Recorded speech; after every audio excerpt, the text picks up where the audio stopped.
Thank you for participating in this training. If you are watching this video, then you should be a campus leader who will be responsible for helping support Title IX sexual harassment complaints at your campus this year, specifically principals, associate principals, and assistant principals. Our goal is to understand the role of Title IX coordinators, investigators, and decision makers. It is important for your school community to know where to turn should an incident involving sexual misconduct occurs. Because each campus might assign the role of Title IX coordinator differently based on their staffing availability, the advertisement might simply be a reminder for allegations of all sexual misconduct should be reported to a campus administrator. Please reach out to the district Title IX coordinator and your executive director in all circumstances involving students while being on your campus as it relates to sexual harassment. A formal complaint occurs when there is an allegation of sexual harassment. The victim or the parent of the victim may request the school to investigate the complaint. A complaint may be initiated with an email, a phone call, or a signed statement for a student, or it can be initiated by the district Title IX coordinator. So, what is sexual harassment?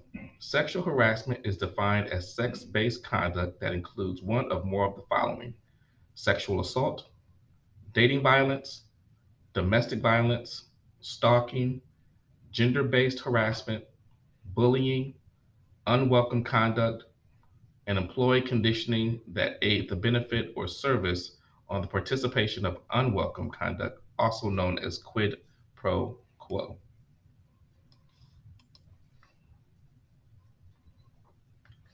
Here are some examples of issues that fall under Title IX: sexual discrimination, gender based discrimination, gender based harassment, gender based bullying, gender based assault, sexual harassment, domestic violence, dating violence, stalking, retaliation, harassment based on sex or gender stereotypes or the student's perceived sexual orientation. Title IX issues also impact our LGBTQ students. This includes harassment based on sex or gender stereotypes or the student's perceived sexual orientation, sexual assault or violence, and failure to accommodate transgender students. Complaint that involves two employees, please contact Buddy Bonner in Human Resources. For all student to student related formal complaints, please contact Brian Lyons. If a formal complaint involves an employee and student, please contact both Buddy Bonner and Brian Lyons.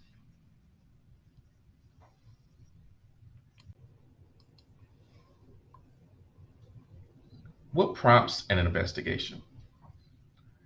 What prompts an investigation is an actual knowledge of sexual harassment, and it is determined that it happened within the school's education program, such as in the hall, a school restroom, on a field trip, or in a locker room. If any of those instances occur, you should begin your investigation. If the misconduct occurs under the school's supervision, you should initiate the investigation.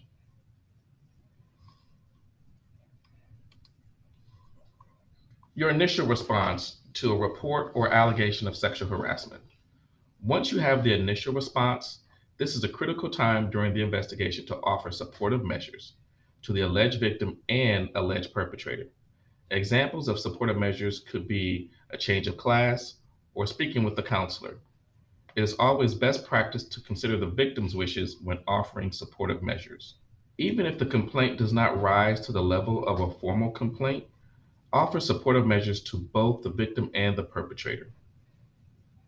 Be sure that the supportive measures are not punitive or disciplinary.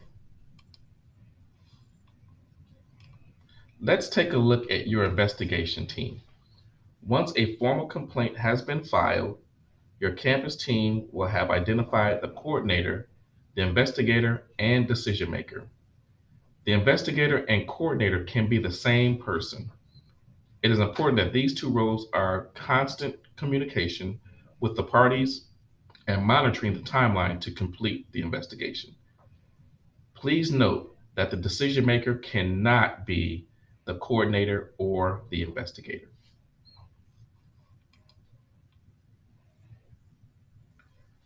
During the course of the formal investigation, written drafts and reports will be key features of all Title IX investigations.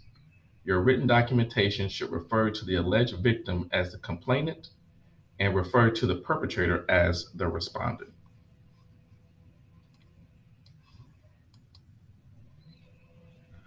Throughout the investigation, you will have a written record of all communication with both parties.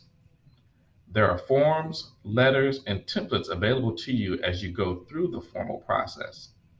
Please contact the District Title IX coordinator to walk through the process to complete each form. The Title IX complaint form starts the official process. The complainant can submit the form online. The form will also be located on your campus website for anyone to access. The District Title IX coordinator will review the allegation of sexual harassment and determine if it falls under Title IX once the form has been submitted.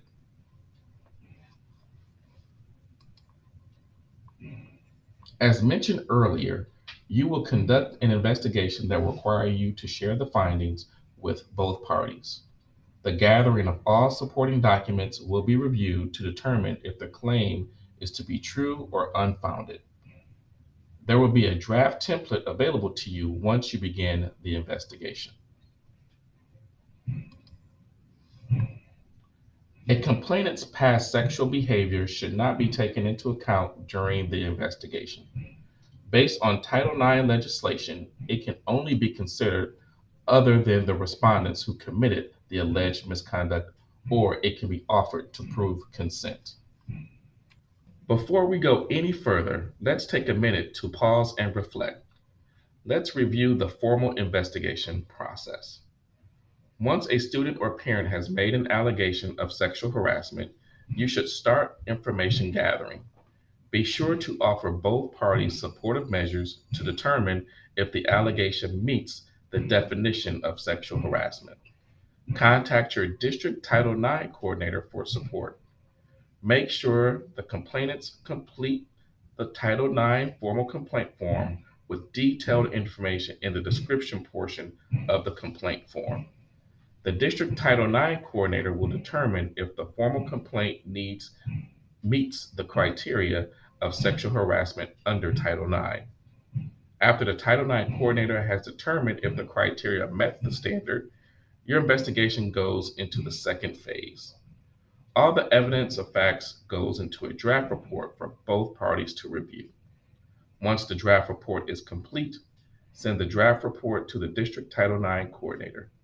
Both parties have 10 days to review the report and submit additional evidence to be considered before the report is finalized. The school has the burden of proving the alleged conduct by a preponderance of evidence. Using that standard, the burden of proof is met with the party with the burden convincing the decision maker that there is greater than a 50% chance that the claim is true. After reviewing the evidence, the decision maker must determine whether the claim of sexual harassment is true. The decision maker should contact Janice Sandahl, Director of Student Management, to discuss disciplinary actions. Indicate in writing all the allegations, the procedural steps taken, and a conclusion statement of the rationale for each allegation. The decision maker should also include a procedure for an appeal. After both parties have been informed of the decision and the disciplinary action, both parties have the opportunity to appeal the decision. They can submit the appeal to the District Title IX coordinator.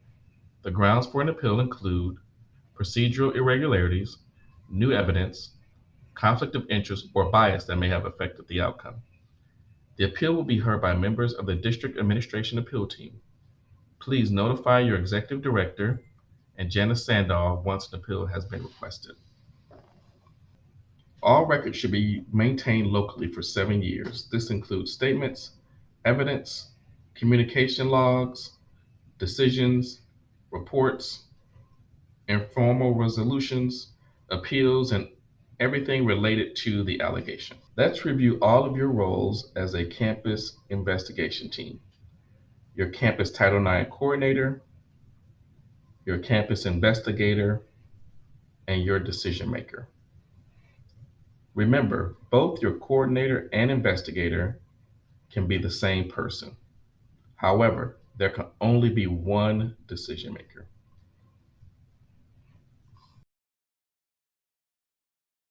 Please scan the QR codes and enter in the vital information as you identify your campus Title I team.